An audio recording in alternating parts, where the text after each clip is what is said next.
Ce voyage n'est pas de la science-fiction, c'est un voyage réel, en temps réel. Nous sommes ici, et dans une semaine ce sera le jour le plus long, le solstice, le début de l'été. Tous les jours nous voyons le soleil qui traverse le ciel de gauche à droite. Au cours de la nuit, les étoiles et la lune bougent également de gauche à droite. Nous le savons bien, ce n'est pas le soleil qui parcourt le ciel, c'est la Terre qui tourne.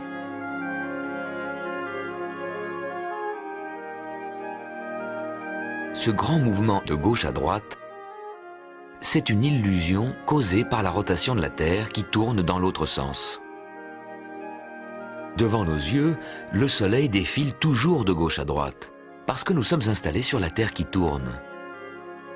De plus, il monte et descend par rapport à l'horizon, parce que l'axe de la Terre est incliné. En regardant la Terre de l'espace, nous pouvons faire le lien entre ce que nous savons et ce que tous les jours nous voyons. Si le soleil se lève à l'est, c'est parce que la Terre tourne vers l'est. Le lever du soleil, en fait, c'est la Terre qui bascule vers là où le soleil nous attend.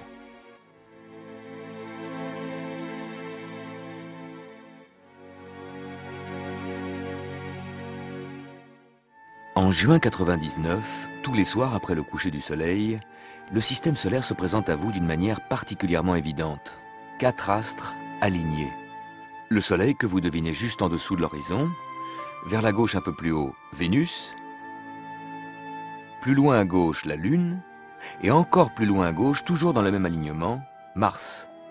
Si la Terre était transparente, on pourrait voir sous l'horizon, à droite du soleil, un 5e astre, Mercure. Ces planètes, la Lune et la Terre, apparaissent bien alignées parce qu'elles sont toutes situées dans le même plan. Nous le voyons en regardant depuis l'espace. C'est le plan du système solaire. Au-delà des planètes du système solaire, nous voyons les étoiles infiniment plus éloignées. Les étoiles et les constellations qui se trouvent juste derrière nos planètes nous servent de repères pour situer les planètes. Cette toile de fond imaginaire, sur laquelle s'inscrivent les constellations, c'est le zodiaque.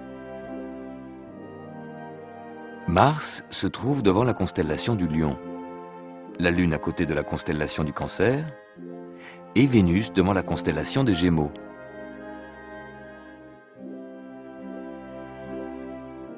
De tels alignements Soleil, planète, Lune avec la Terre vous permettent d'imaginer la réalité du système solaire.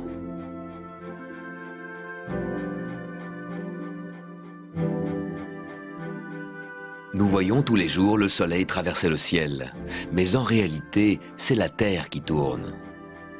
Et la Lune qui fait la même chose. Pas du tout. La Lune tourne autour de la Terre. Mais pour s'en rendre compte, il faut regarder la Lune d'un soir à l'autre. Chaque nuit, à la même heure, nous retrouvons la Lune un peu plus à gauche que la veille. Parfois, la Lune, d'un soir à l'autre, semble s'éloigner de Vénus, à droite, et se rapprocher de Mars, à gauche. Ce glissement nous montre le vrai mouvement de la Lune qui tourne autour de la Terre en 4 semaines. À la nouvelle Lune, Terre, Lune, Soleil sont alignés. 2 jours après, la Lune passe devant Vénus. Vu de la Terre, on voit la Lune sous Vénus. Puis la Lune continue son périple et apparaît à mi-chemin entre Vénus et Mars. Le jour suivant, elle est ici, vue de la Terre à 2 largeurs de main plus à gauche que la veille. Puis la Lune apparaît là. Et 3 jours plus tard, elle passera devant Mars. Entre-temps, le petit croissant se sera élargi en demi-lune. La Lune met 7 jours pour glisser de Vénus à Mars. Pendant ce temps, la Terre va tourner 7 fois sur son axe. Regardez. La Terre fait un tour, et le lendemain, nous retrouvons la Lune un peu plus à gauche. Pendant que la Terre fait un tour complet, la Lune se déplace lentement sur son orbite, et le lendemain, nous la retrouvons encore plus à gauche, à mi-chemin entre Vénus et Mars. Encore un tour, encore un jour, la Lune est déjà proche de son alignement avec Mars. Imaginez une ligne qui relie Vénus et Mars. Cette ligne dans le ciel, c'est le quart de l'orbite de la Lune autour de la Terre. Alors que le Soleil ne bouge pas, la Lune tourne autour de la Terre en 28 jours. Toutes les 4 semaines, en tournant autour de la Terre, la Lune s'aligne avec Mars. Cet alignement nous montre comment fonctionne la mécanique du ciel.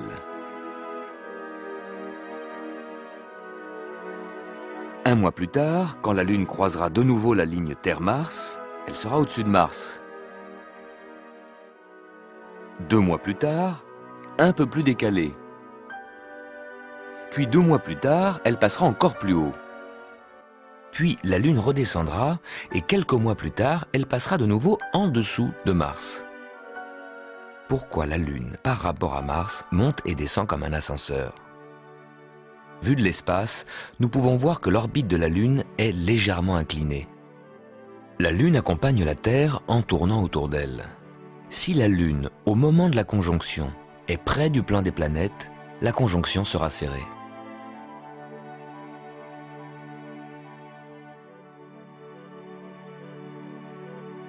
Si la Lune se trouve au-dessus du plein des planètes, elle passera largement au-dessus de Mars et nous verrons la conjonction comme ça.